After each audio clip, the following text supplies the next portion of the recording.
Hello and welcome to another discussion in the in the Wars of Light and Shadow reading group. We have been working our way through the Wars of Light and Shadow series by Janny Wurts.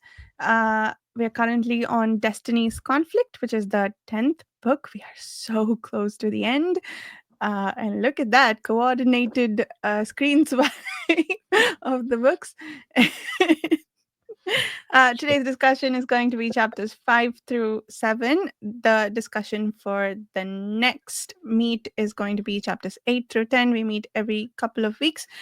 If you're interested in joining the group, these are open to anyone interested. Yeah, I think that's all the bookkeeping stuff. TV Poe, could you start introductions? Absolutely. I'm TB Poe. Um, the biggest fan ever, and I'm very excited to be here. And I don't know what else I'm saying. I have really good pimento cheese right now. So, Oh, nice. Chris. That's not the way it's supposed to go, Chibi. It's supposed to be Jared, but And look, I there's shall an take it. alphabet, and I'm following it. Well, that's true. I never thought about that, Chibi. That's actually literally correct. My name's Chris from the Chronicle Chris YouTube channel. Also from podcasts, many of which are on patreon.com, including speculative speculations and side hustles aplenty. Jared. Yes, including the side hustles. I'll be there too. And I'm at the Fantasy Thinker YouTube channel. And yeah, Chibi is the biggest fan in the world. That is true. Yes. But we all come in a close second, I believe. So that's pretty cool. Yeah. I can say I'm a very big fan of these 3 chapters, if that helps. Oh yeah, I think these 3 chapters showed some stuff, huh? Bit of flexing going on, yeah. For good and for bad. Very nice. So, chapter 5 started with Aaron being taken to task by some cousins of Vivette. Mm-hmm. And he takes them to task instead, which is cool. I always like that. Man, what a wacky place, wacky council. It makes me wonder what where Janny's mind was going when she was developing this particular tribe or clan in the world here, and because it's very interesting. It's their the fact that they would just throw infants out in the snow and no good, see ya, and just kick people out just for not following these weird little rules and stuff like that. Just displace a woman just because she got assaulted by somebody else outside of the clan. That there's a lot of problems with this place. They're very insular. They're very inward looking, and so that's a not a fun place to be, it seems to me. And well, we got switched. But yeah, and so it was fascinating learning some of this stuff. And the shaman seems to have a bit of power himself here. He's got some magical stuff going on. Nowhere near Arathon's level of power, of course, but dangerous nonetheless. Yeah. It was quite interesting because I think reading chapter 5, you're going, hey, Mr. Shaman, you don't know who you're messing with. We as the reader sort of thinking that. And as usual, Janny has a few things that she hasn't quite revealed yet in terms of the shaman, but it does seem very... You're right in terms of like that kind of insular kind of, they don't know the world outside their little settlement, so they don't know what the levels of power is. And it's almost, I thought at the time, like the shaman's almost like the witch doctor in some ways, like he can brew a few potions and it's sort of got notoriety within that society because of that. But then we get the levels and the reasons for that coming up. But I also thought that was a kind of bit of a theme of these three chapters, where they kind of again explore the difference between town, clan, and then Ettenmere, as well as this kind of separate entity and kind of their different types of lifestyle because of that, which I thought was really interesting. Yeah, I agree. Yeah, And we find out some more about the source of the shaman's power too, right? I think that was in a later chapter, but um, there's something to do with the tectonic energy in that area, and I couldn't figure out whether they draw from it and keep it stable, or if they keep it stable by drawing upon some other source of power, which is still finite. But it seems to have something to do with the volcanic energy there. I wasn't sure about that either. I wasn't sure whether they had made changes to society to protect it, to kind of create the insularness and again draw that power, or whether they were using power to keep it safe as that kind of fault lines kind of thing, that I wasn't sure whether it were because of the magical ley lines or because of actual, tectonic plates, as you kind of say. I think I thought it was more the magical ley lines of the land that it kind of converged in a point and created an instability there that meant that almost like they created a place that was too dangerous, and most people just kind of over time just left them to themselves. They had their own sort of compact with which to deal with and keep it together, and everybody else, they kind of over time just became more and more estranged from the rest of society because it was sort of its own place with its own laws and its own rules to it. That was sort of what I got from that part. Yeah, I didn't know if it was mentioned later. Did there used to be a Ath's hostel there? And it's no longer. That's one of the things And that so that's Athera reads about. Yeah. Alara reads about that. That's right. Yeah. And so that not being there anymore has something to do with this, the shaman's abilities as well, I think. Right. Yeah. Yeah. And it was interesting that they also use the power of coercion to get the birds to do what they want, the raptors and stuff like that. It's another show of using magic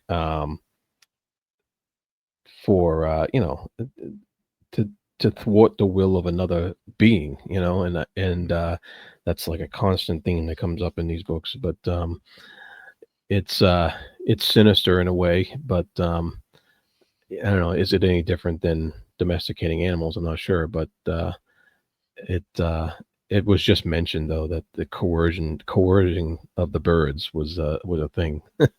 Yeah. I think at least in this world it's fairly sinister because a lot of the magic relies on permission and free will, and everything, right. even crystal, operates for you only if it's willing. Yeah, right. Yeah, that's true. Yeah. So her cousins, I think one of whose names is Stanway, wants to bring him to the elders because Vivette is unhappy because he's not fulfilling his marital duties. Is that right? So this is the bit that really got me, actually, a part of it. So she has been complaining to your cousin that Arthur's not doing his bit. Not doing his bit around the house, let's just put it that way. And so the punishment is for him to be taken away and estranged and being left more lonely. He's been made to work and plow and do very manual labor, so he's tired and all, which would make it even less likely. Well, no, it was also the fact that he was insolent and just kind of, flouted the council, where they're like, you caused all these problems for us, and we had Ayats in here, and he's like, is that it? Really? That's what you're worried about? I could have done with that myself. And they're like, oh, you're blustering. He's like, well, do remember you asked, and then stormed out on him and just mocked, his mocking them, and now he's doing manual labor, and he's just like, yeah, whatever.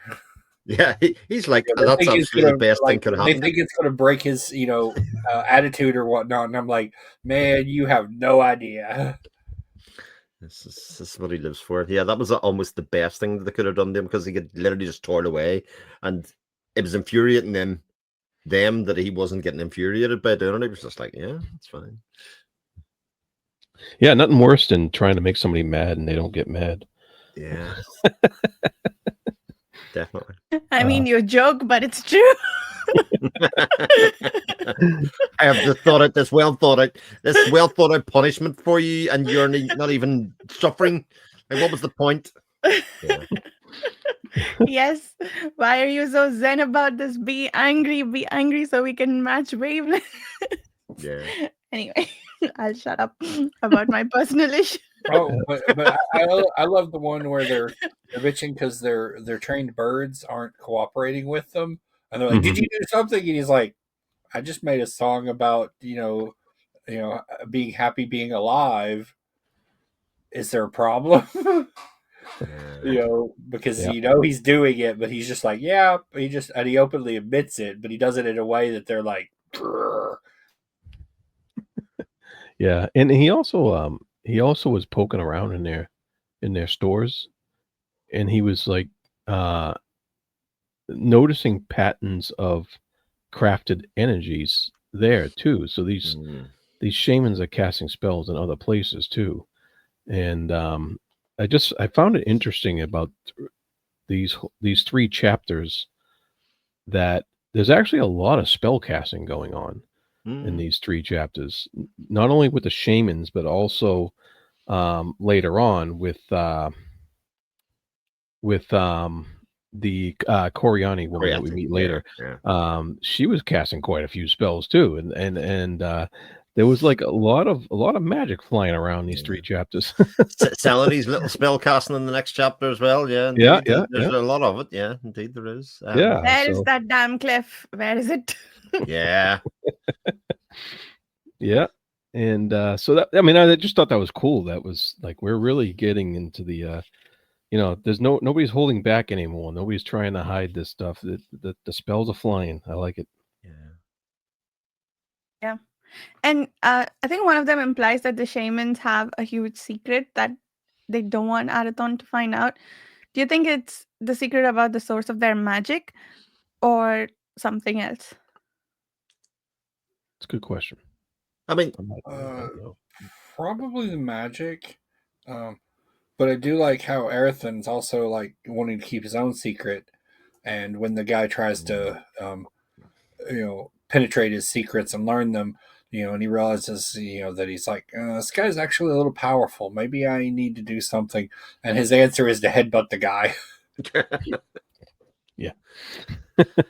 Yeah. But again, classic Arathon thing, to get the sense that he has got some sort of power. I mean, the mock him at the start to basically say you don't, but then there's the sense that people do get that there's an underlying power. But again, it's the power of his music that is the bit that actually causes people to really sit up and take notice in it, because that is very unusual, I think, in that kind of time, that people from the clans would have a certain amount of power, but he has a power within his music that entrances and gets people to do things and creates a even within the birds or whatever else, just a sense of, okay, I can use this in another way. And it's kind of like that unseen power in people that they don't really associate with being powerful until they're under the influence, which I thought was, again, another kind of little marker of the magic within the world, and kind of how it sort of flouts against what I would say traditional fantasy is in an awful lot of ways, insofar as like spell casting and all that kind of stuff.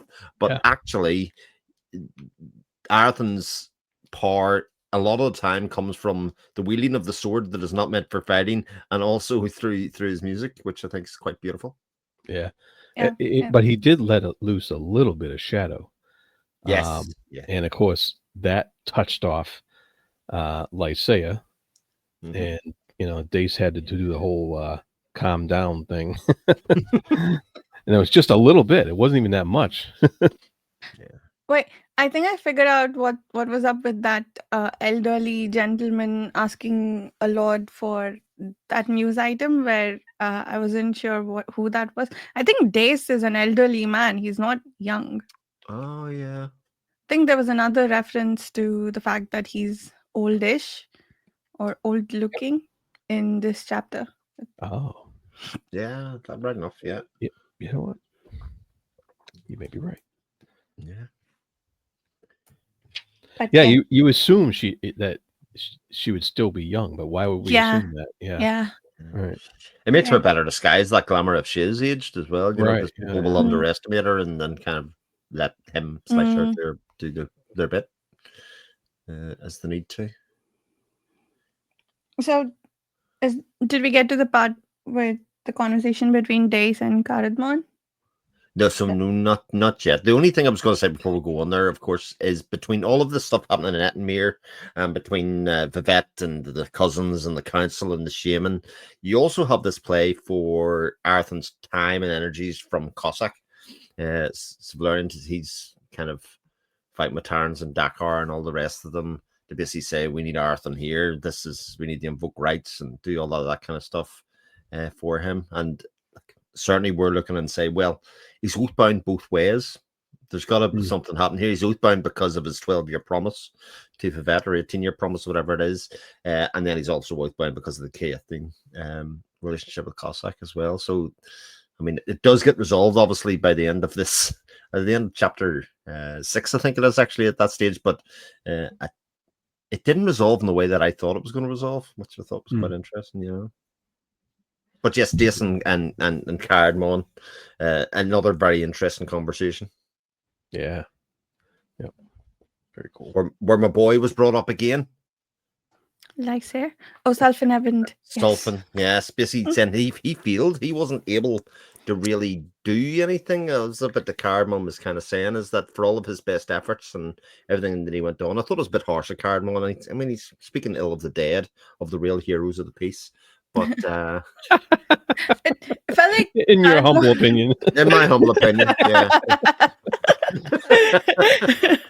I'm going to say he achieved nothing. He died a horrible death and all that kind of stuff. But that's okay. But those big moments around the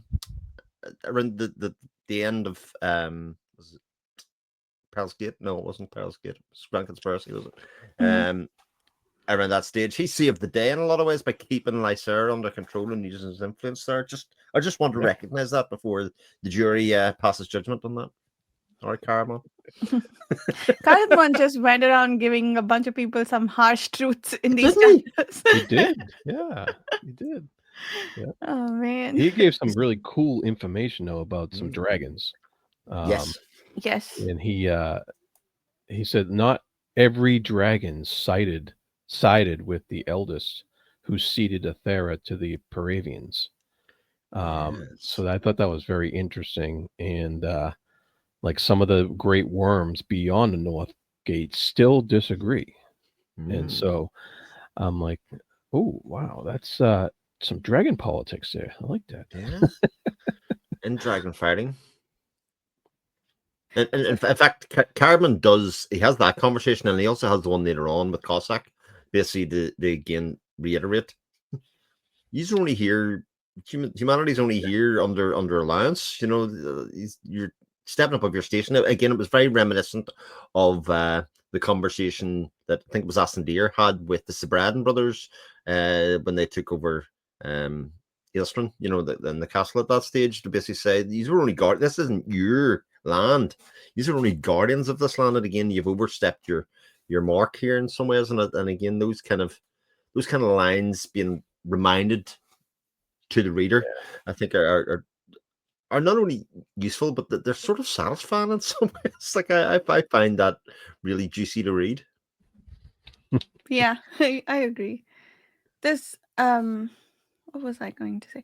Yeah, I love the sorry, shifting gears a little bit. I love how Caradmon got her to ask for help and then ranted that Ilera would have just stamped her foot and said nothing, even though I gave her so many openings. You know, you have to ask, right?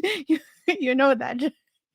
So that he just comes along for no reason, informs her that the fellowship sorcerers are all going to be busy without quite asking, is there something you need from us? Like, it's just like leaving this wide opening. Ask something from me now if you want it. Mm-hmm. Yeah. Yeah, Cardmon's character definitely come out to the fore in this Yeah.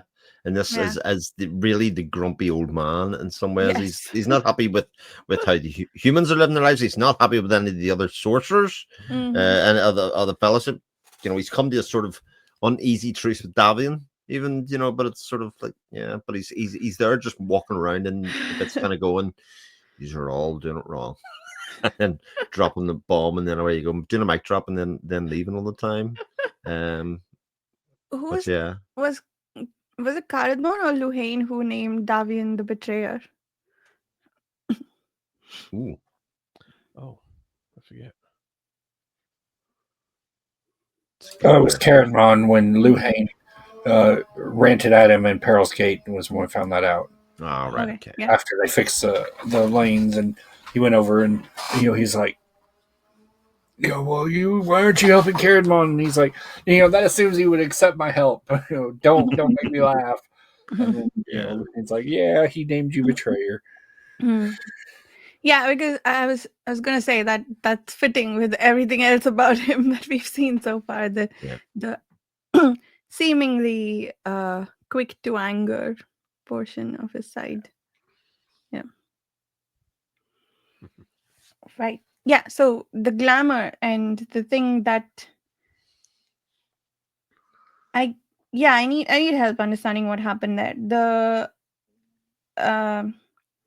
So basically, this was something that Dakar wanted to do to Lysair, to put him to sleep or do something with his free will that would make him behave despite what the Mistwraith wants him to do.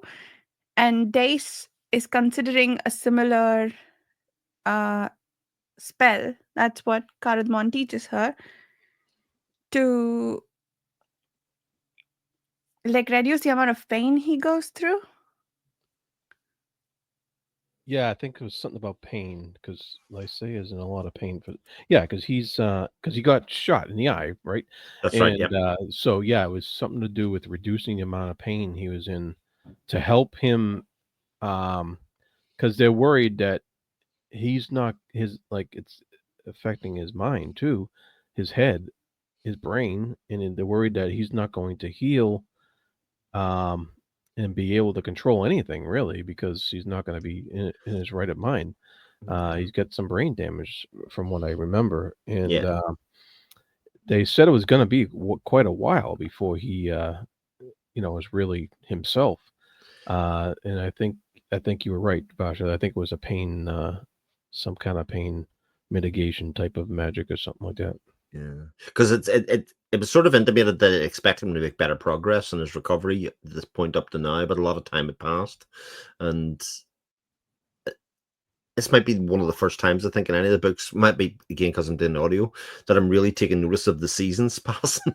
Where the start of the chapter goes summer to winter and stuff, and you kind of go, well, actually, there's a lot of months that have passed here now between the scene that we've just seen to now, and actually, Lysair doesn't really seem to be making any improvement at all, and yet he's still feeling the effects of, say, Arathan using shadow. He's still under those effects, and his body just isn't in a way to respond or handle that in a way that those around him are worried about.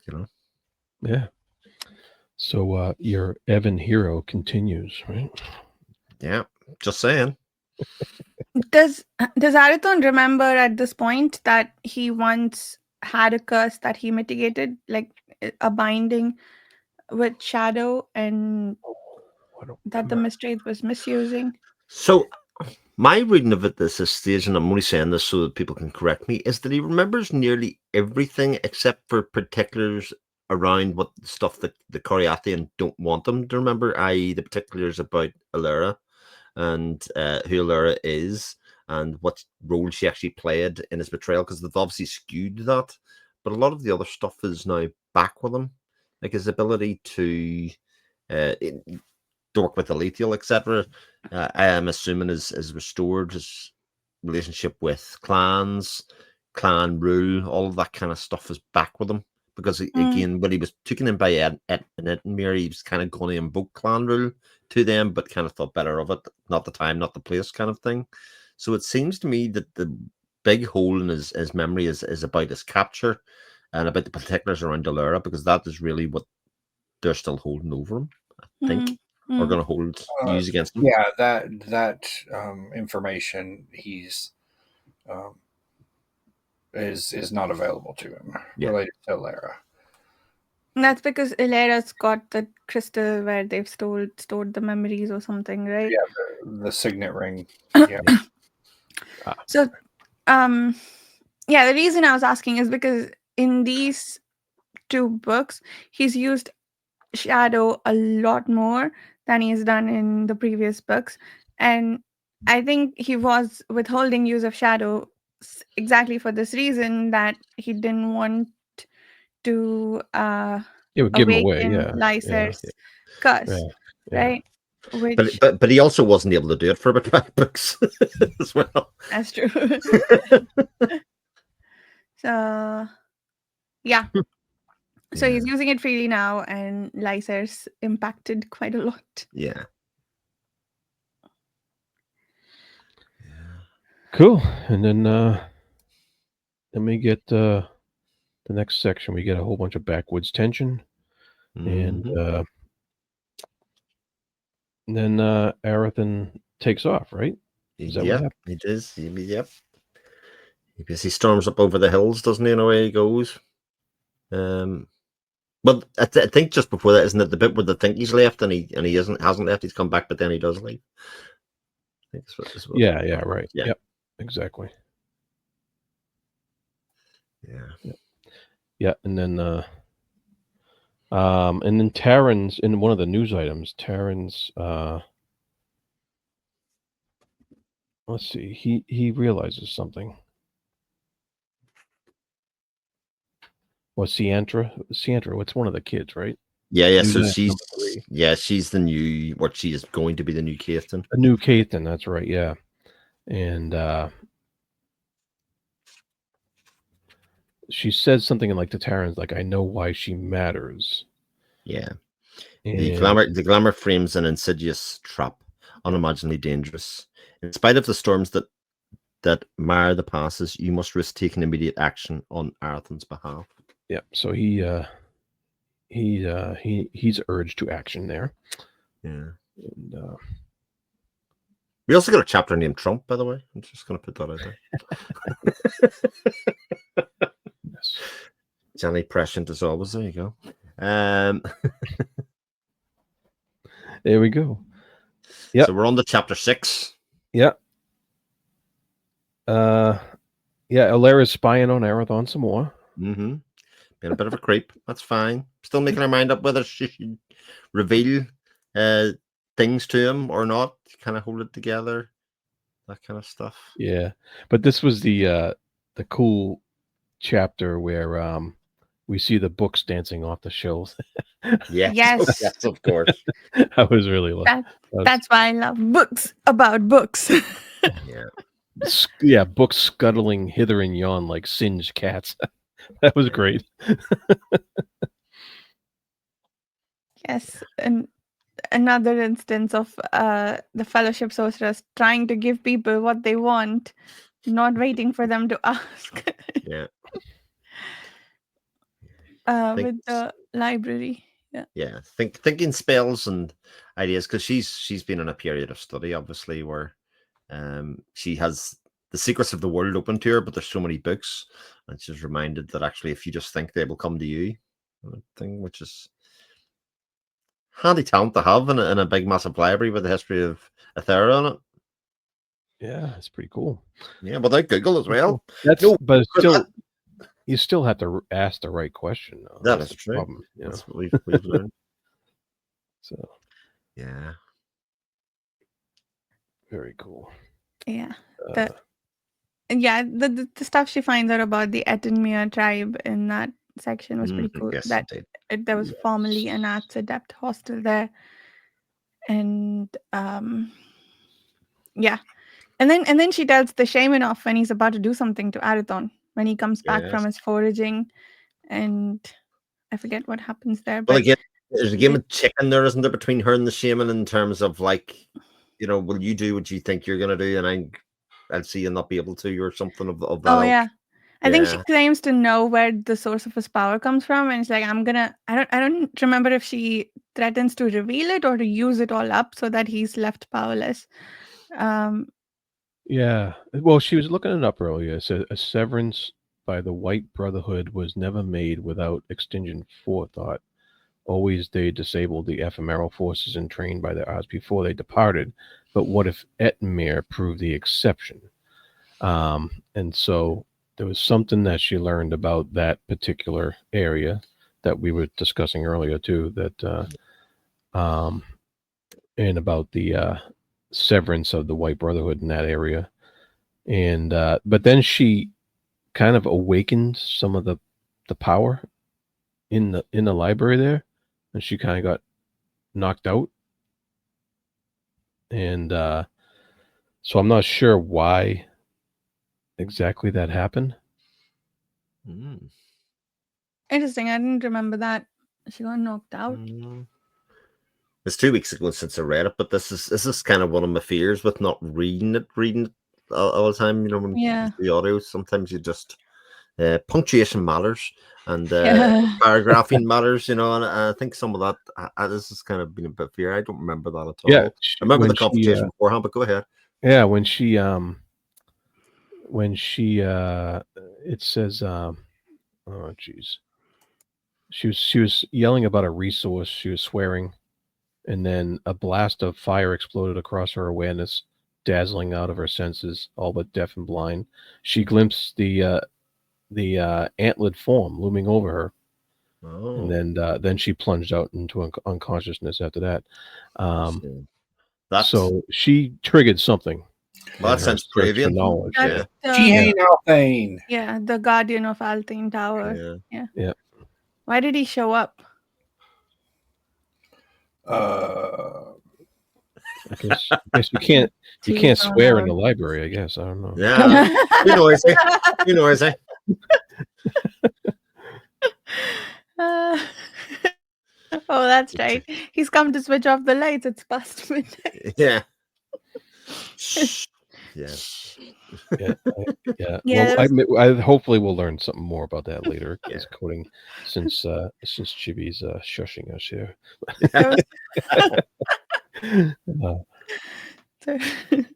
There was a guard in my college library who would tell us very loudly that we had to stay silent. Yep. That's what Shihane Althane has come to do. Just doing the job. That's it. Sending fire to tell her to treat the books well. Yeah. Oh man. Oh yeah, and then they had that weird ritual when the mother's time neared. Oh yes. They carried out the father and beat him up a little bit and stuff. Yeah, that felt a little bit like a bachelor party to me, and it seems to be the wrong time. Bachelor party gone bad. Yeah. Yeah. Anyway. Yeah, I was like, these wackos. Okay. And then he names the child Valian, is it? Valian, yeah. And then there's some stuff about that's the other thing in these 3 chapters. There's a lot of stuff that resonates and becomes bigger due to said resonance. What's her name? Vivette's affection for Arathon. No, Arathon's affection for Vivette. I think there was some resonance happening there to increase the possibility that he would actually start liking her. Yeah. His because she ended up touching and they ended up crossing fingers, and he kind of reeled a little bit. He kind of rocked his equilibrium, and that's when the shaman attacked. And and then of course in the next section, that's when Athera yells at him. Yeah. Nice. I like this. I like this for Athera. Protection from a distance. And Seth Vale liked that. He said, "Yeah, good job." Mm-hmm. Yeah, that's right. Yeah. But I can't tell you how this will go, what you did.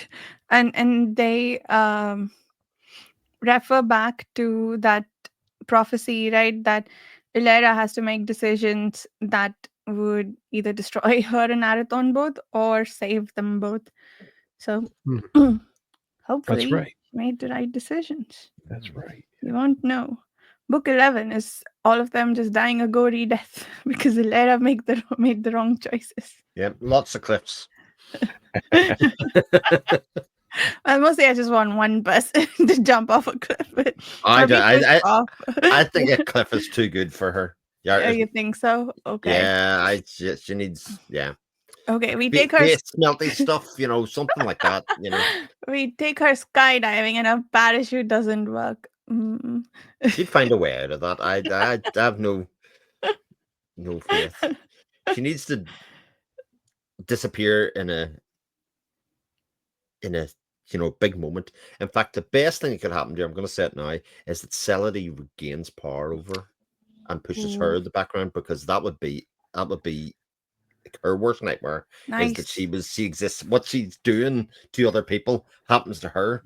That would be satisfying. I like this, and so Arathon, I there was a moment when I was like celebrating in these chapters. It's a bit later, but it's when Arathon says, I'm taking the fight to them now. Like I'm done with being chased by these guys.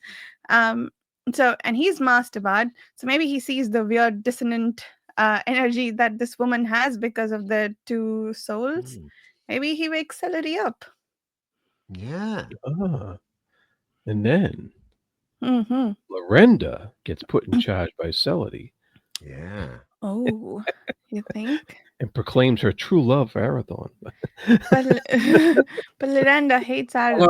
No. You're thinking too small, Jared. Thinking too small. We'll follow this trend, and what happens is, Celadie wakes up, and then Lorenda pushes, her off a cliff. Pushes her off a cliff. Thank you. Just to give Varsha a moment. I like it.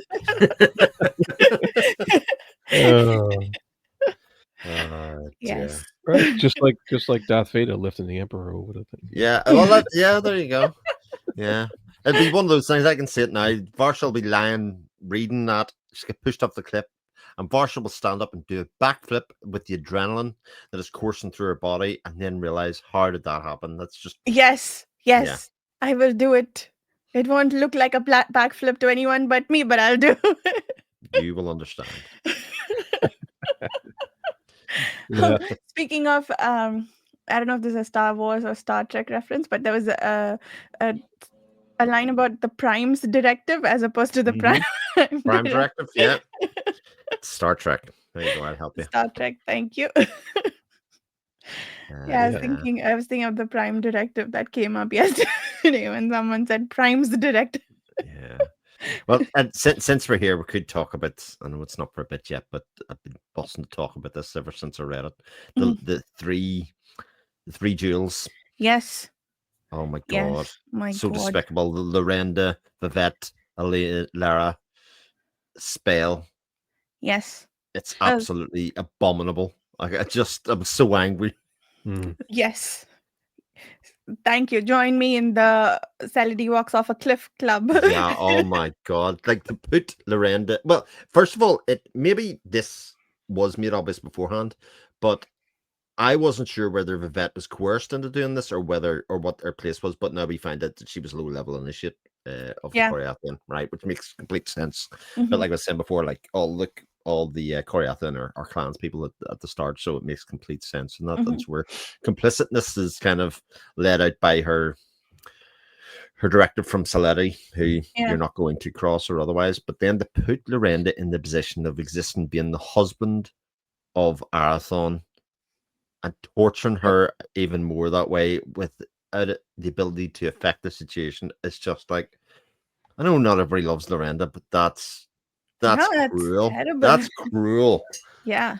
It's Lorenda's awful in her own way, but man, the things that she has been through, it her cruelty is less cold. You know what I mean? Like it comes from a place of emotion.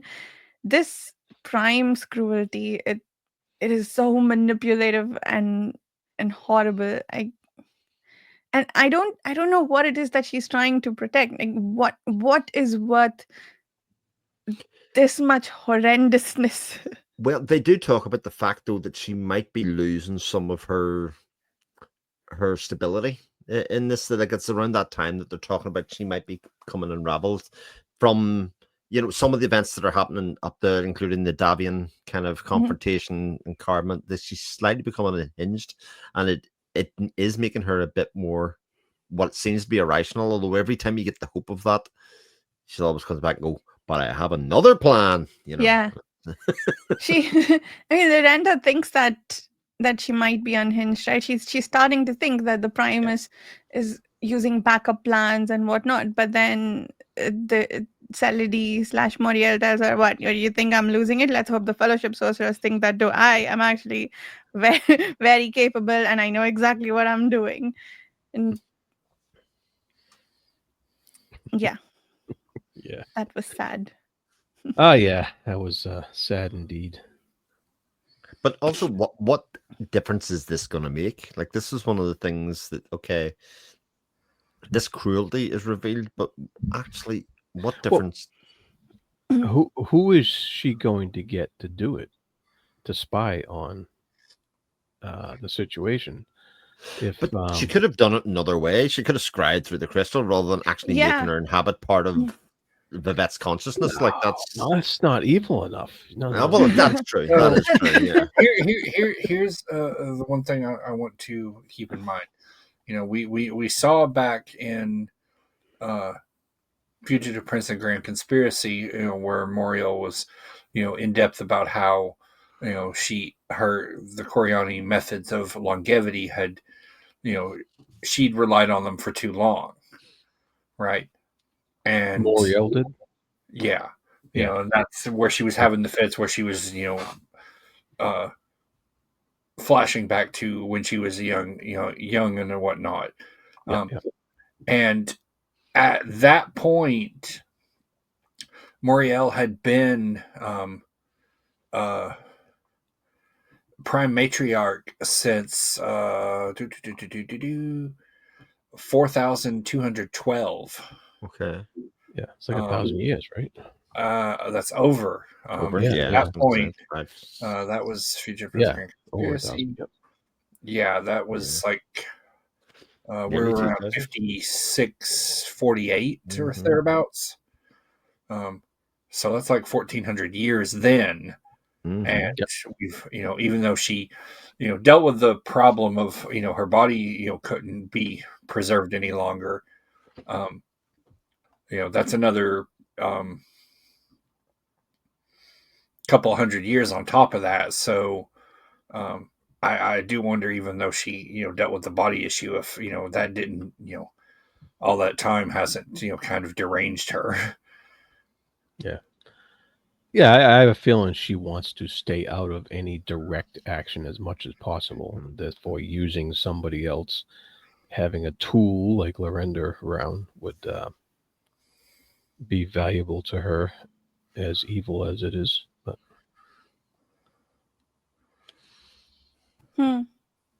Well, I don't want to spoil it, but there is a thing coming in an upcoming chapter where I'm like, she does something and it's like, whoa, wait, no, they can't do that. That's against their, she orders something done, and I'm like, whoa, yeah. So I'm definitely in the. I think this might have, all this time has kind of deranged her a little bit, but.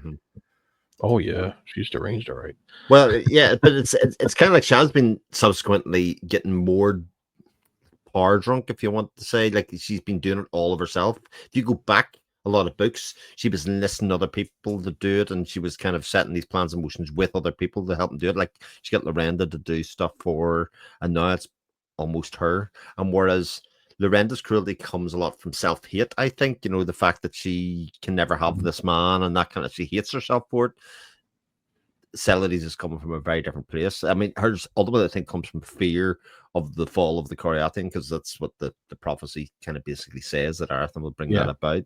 But ultimately, she feels that it's her that has to do it the whole time, and she's sort of living in borrowed time now, which kind of screams desperation a little bit. Yep. Yeah, like they the Fellowship are marked way back. She's got an office that she can't no one can pass it to. And it's just the pressure of that has basically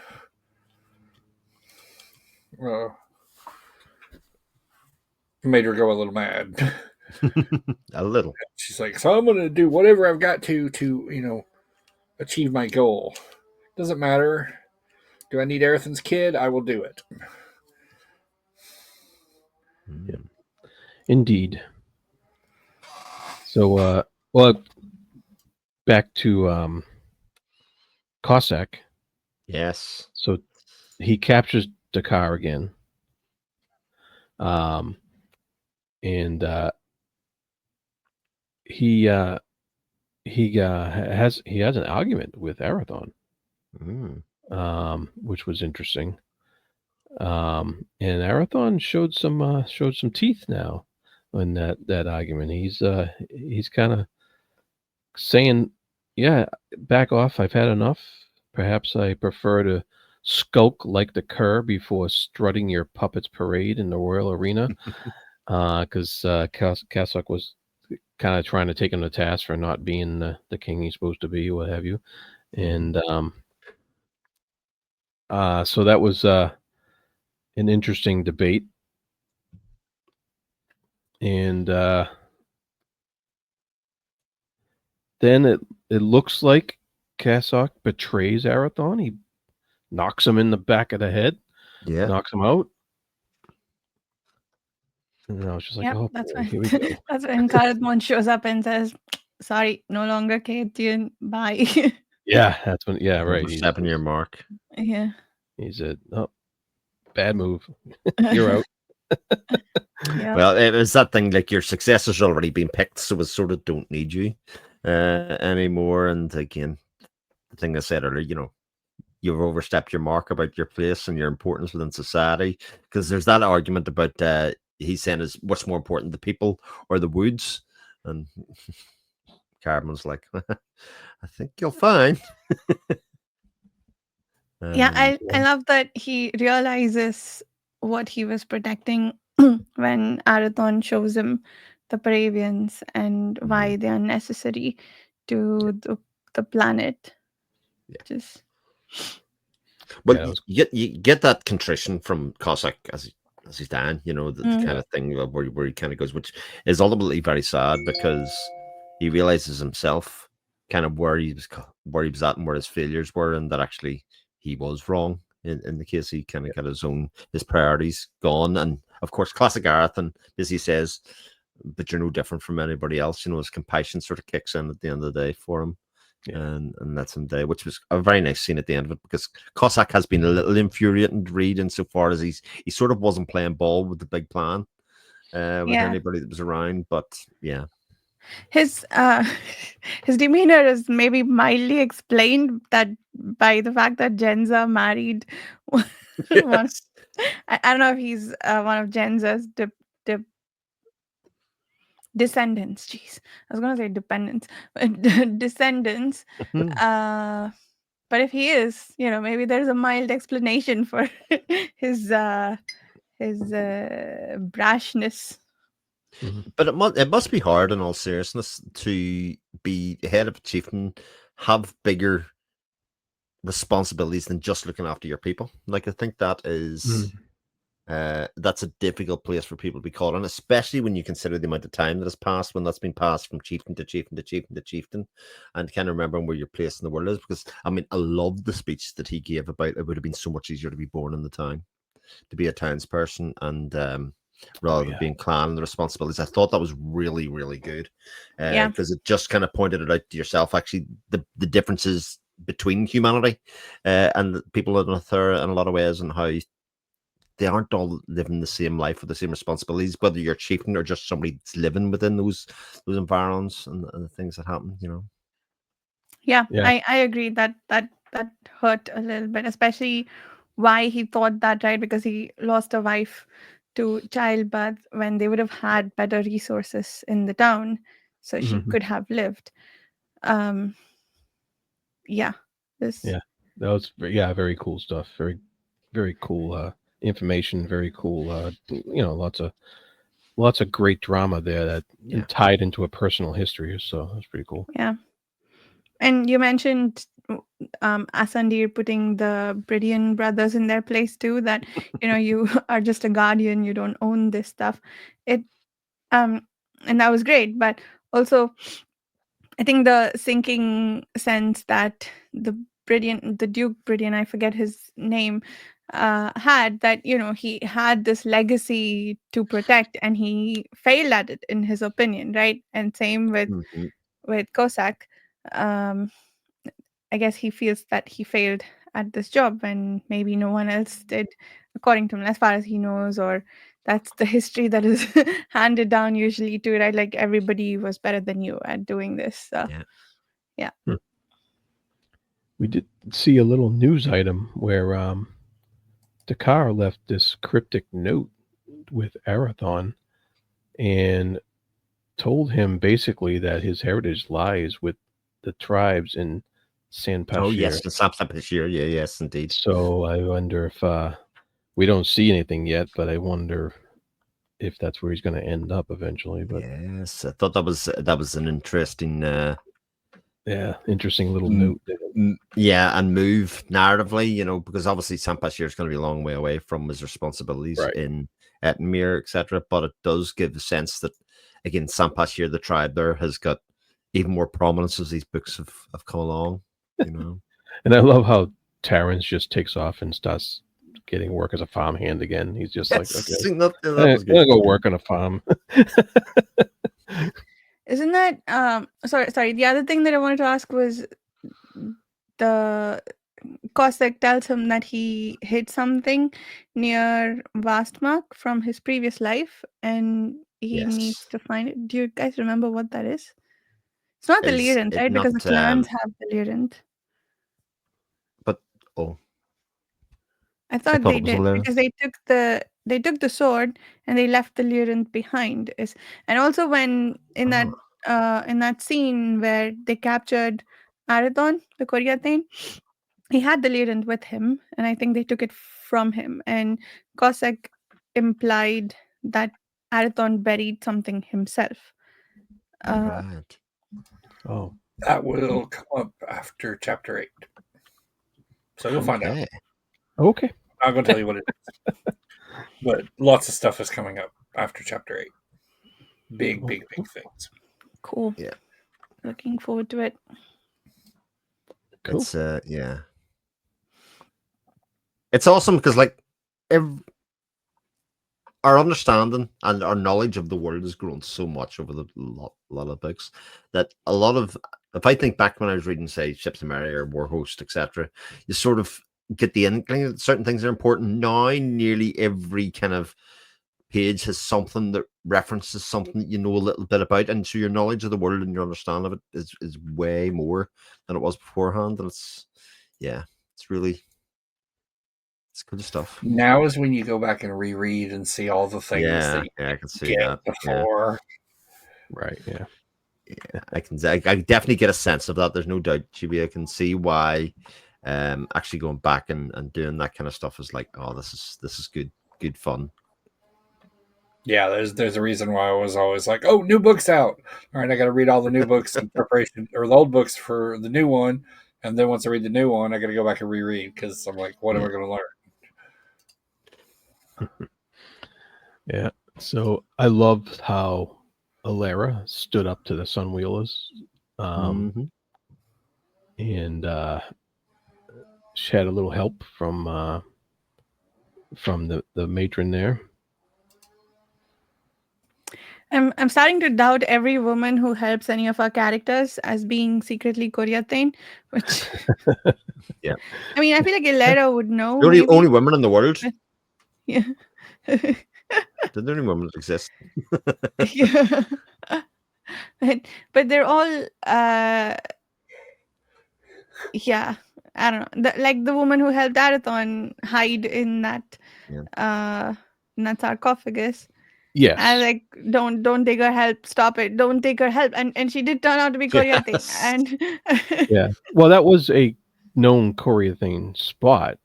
So that wasn't surprising that she was one. Because I think that was a what did they say? the necropolis. Oh Yeah. It was the tomb. Yeah. There was a place that a Koreathane, I think, were supposed to be. Oh, I thought that was where Ilera was. Was there also a supposed Koreatane place where Arathon was going? Yeah. Oh, okay. Yeah. Got it. I believe. But it's interesting because I kind of knew she was. Yeah. Yeah, go ahead. No, I thought I knew she was one before he while he was asking for help and stuff like that. Yeah, I sort of got that opinion. I was never. Okay. Yeah. I guessed. I didn't know, and then when the Sunwheel people come and look at her stuff and determine that she's Koreatane, yeah, okay, figures. But yeah, but the important thing about it is, from Arthur's point of view, he can't really tell who's friend or foe, especially within the Koreatian. Reaches. It could just as easily be a trap to him to put him inside a sarcophagus, and put him there than to do anything. And I know he's got sort of no other choice but to trust her at this stage.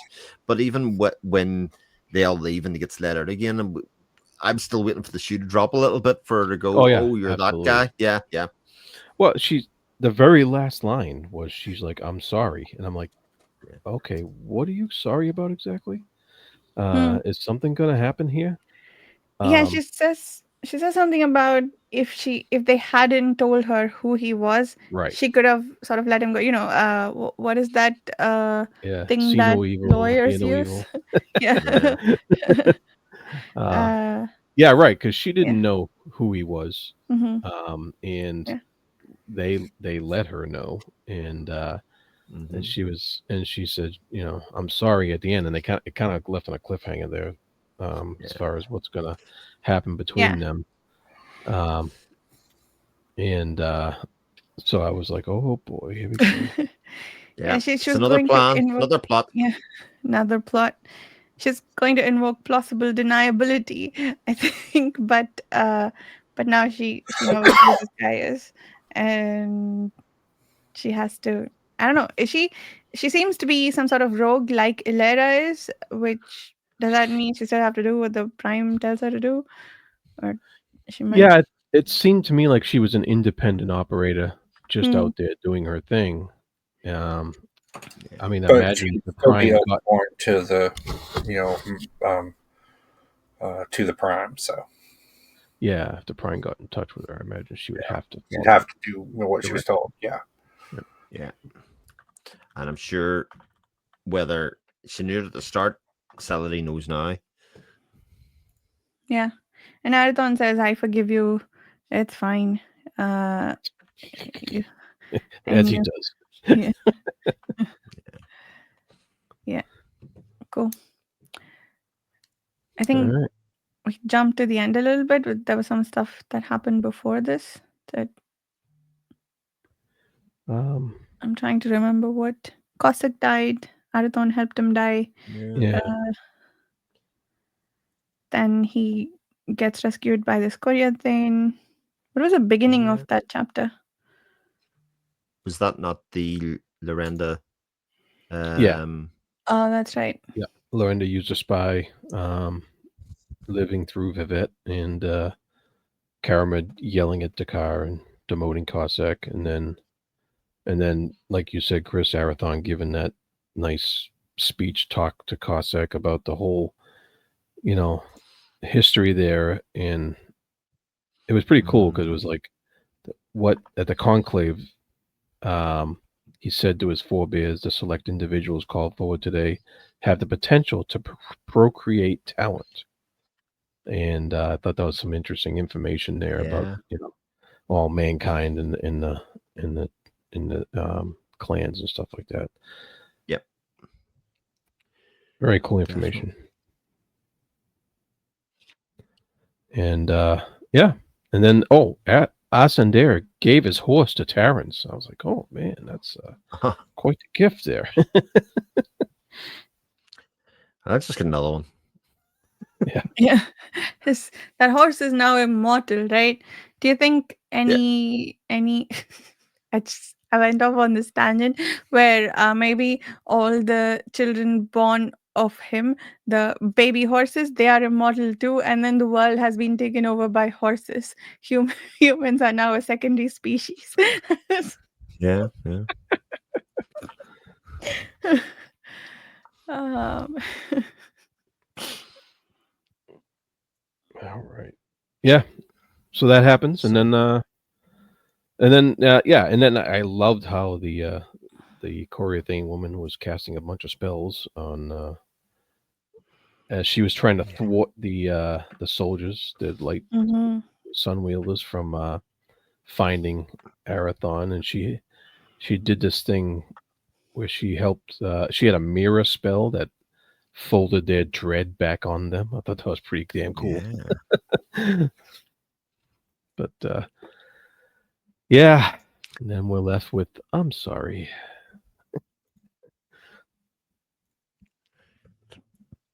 Have to get back reading, Jared. That's it. Yeah, that's it. Yeah. Chapter 8, I've been promised bad things happen to Celody. Chibibo, I'm coming for you if they don't. That's all. That's a lot of responsibility. That's a lot. All right. Well, there's a coffee house down here. You know, roll down here and we'll have coffee. Or tea or whatever. I will make sure that I order the worst coffee on the menu for you. That'll be your punishment. I don't drink coffee, so that. Damn it, Chibibo. They have a matcha latte that I like. So any coffee. Okay. Yes. Yeah. Well, it is called the fifth upset. The next chapter. So. Yes. See what that is. Mm-hmm. Yes, this should be fun. All right. And any other topics before we wrap up? Nope. Just very excited. No. Very excited to keep on reading. Excellent. Yep. Halfway through.